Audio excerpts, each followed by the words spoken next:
โอ้ยคนเอ้ยคนเกิดมาเป็นแนวนี้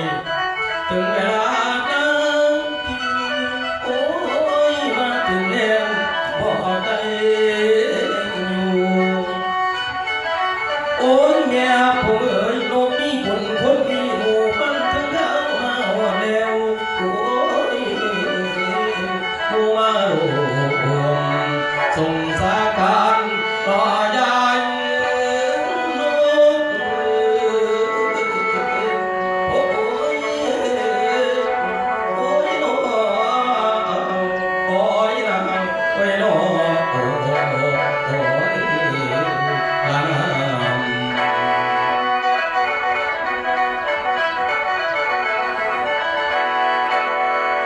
ปาร์ตี้เนี่ยเพิ่งได้ว่าเรากับที่ร่างที่อยู่ตึงตะก่อนกันแล้วว่าก่อนพี่ตายดอกเป็นพระดอกสาวของคนเราอยู่ในพื้นบ่มีพื้นในดอกตาลโอ้ยเรียกว่าไปบอกกับเพียงขาบ่ขึ้นบ่มีแม่ทำไงแล้วก็ยอพุ่นคนที่ยังอยู่ในดินแม่ผมดอกเป็นมันสลายล่าเวียนยามีไก่กลางมันถึงเธอเจ้าโอ้แม่ไงอันคงเก็บพวงปล่อยมันหนักหามบ่ได้ถึงกันตายพวกพี่น้องเกิดไอ้ใส่ทั้งยาดอกองศานั่นแล้วทั้งหลังของยาของยายโอ้ยเป็นตาปลาดอกนั้นเขามีหลายคนมารวมทรงสาการดอกคุณ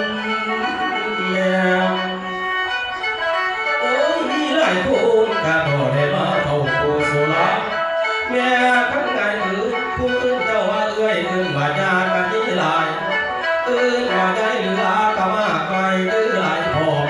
ได้มายอมน้อมขออภัยเต้นอยู่โอ้ยอย่ามันเพียผ้าพังหลานดาเธออยู่น้องเพื่อประมาทบ่ลำพามันชาบานมันผิดมันแล้วทั้งคิดใจเราจีพองมาโน้ดอกกำนันหัวจีกำดอกไม้หันบนคือทำโอ้ดอกมาก่อนโอ้ยทั้งลำเนี่ยตอนหาไปไว้ดูสุดแดงในมือนี้นั่นแหละมาออกคำขอให้กันเดินโอ้ว่าน้องถึงออกมาเร็วขอแต่วิญญาณเกี่ยวอยู่น้ำแก้ว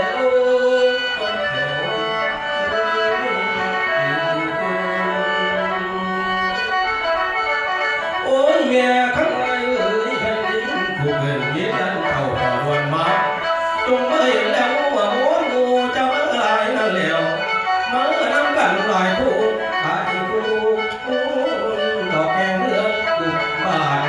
ขอวิญญาณเดี๋ยวมาไม่เห็นโอ้ยนั่นว่าลูก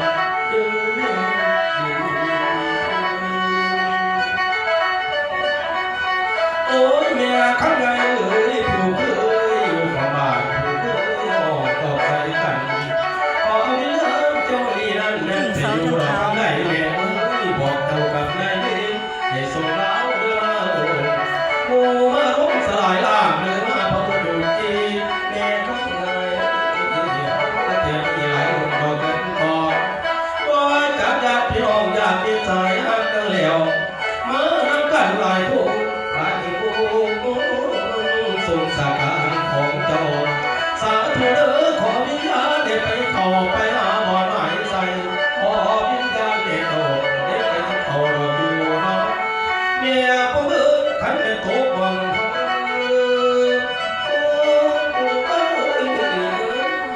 ให้เจ้าพุ่นข้าขอให้พุ่นพาเราพ้นทุกข์แน่นอนสาธุเด้อข้าแม่มีความสุขคอยสุขเลื่อนโอ้ยอยู่สบายยันอ่อนขอไว้พรที่บ้านเจ้าจงไปดีอย่าเป็นดูนี่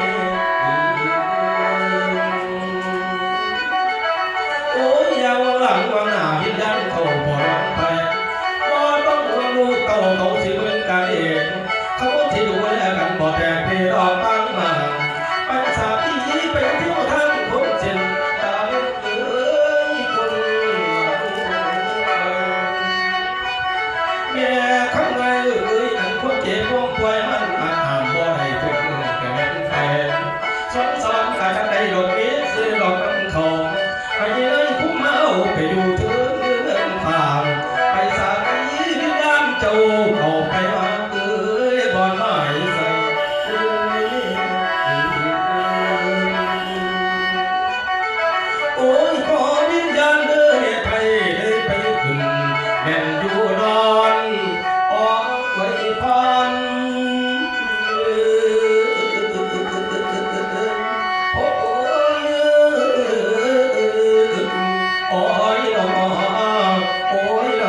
ไว้นอ